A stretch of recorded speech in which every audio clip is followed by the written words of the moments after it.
Mheshimiwa Waziri Mkuu, Singida iko salama. Utulivu huu unaoona, wananchi hawa wako na amani kabisa, lakini wananchi hawa wana chakula cha kutosha, na sasa tuko kwenye mavuno. Basi Mwenyezi Mungu anaendelea kutubariki.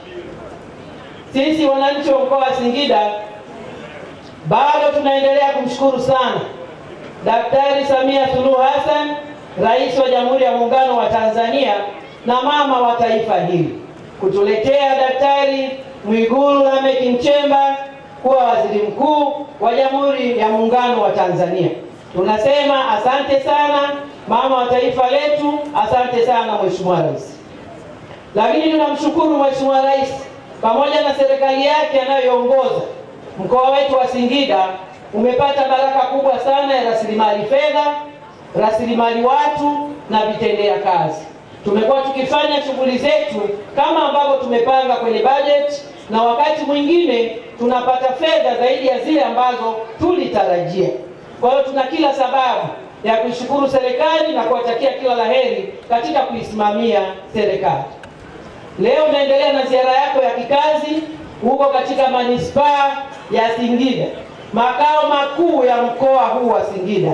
Ndugu zako wa Singida, Mheshimiwa Waziri Mkuu, umewaona, lakini najua Mheshimiwa mbunge amesema mengi yaliyofanyika, lakini na mimi niguse machache makubwa ambayo yamefanyika au yanaanza kufanyika au yatafanyika, ili kuleta furaha na faraja wakati unasimama wajue kweli wanaye waziri mkuu.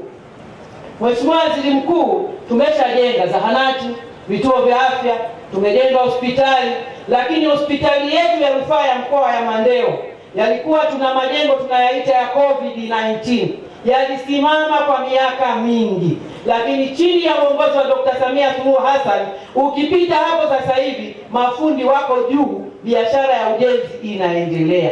Hili ni jambo kubwa na lilikuwa ni kero kweli kweli kwa Wanasingida manispaa.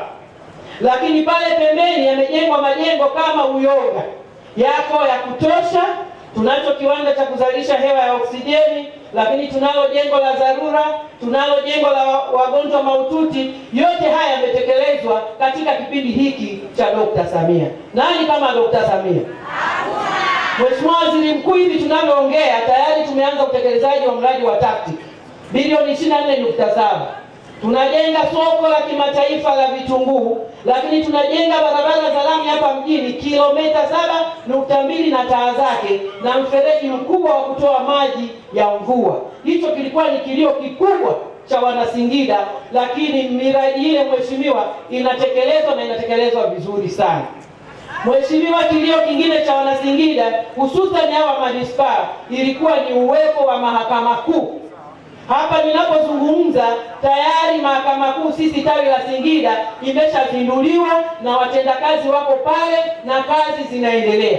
Lakini tumepata kivutio kingine cha utalii kupitia mahakama ile, sababu sasa hivi ukienda pale katika jengo moja unakuta mahakama ya mwanzo, mahakama ya wilaya, mahakama ya mkoa mpaka mahakama ya rufaa. Huo nao ni utalii wa aina yake ya mahakama.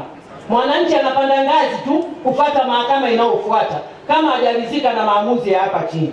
Kwa hiyo hizo ni kazi kubwa ambazo mheshimiwa zinafanyika, lakini tuwashukuru, tumewasikia kupitia ilani yetu ya uchaguzi. Mmetuahidi SGR na utaisemea vizuri na kuja hapa Singida. Uwanja wa ndege watendakazi tumeshawapokea. Kwa hiyo ndugu zangu wa manispaa, sisi tukimbizane na fursa. Mji wetu utakuwa na shughuli nyingi, na shughuli hizo zinakuja kwa ajili yenu, na kila mmoja achakalika anavyoweza katika utekelezaji wetu wa dira ya 2050, ili kila mmoja aongeze kipato na tufikie lengo la serikali. Tumepokea watumishi wengi, na ndio maana kila siku tunapiga hatua kwa hatua kusonga mbele. Lakini nikuhakikishie, kipenga cha utekelezaji wa dira ya taifa ya 2050 tumekipokea Wanasingida, na tumeshaanza kujipanga, tuko barabarani, hatutakuangusha.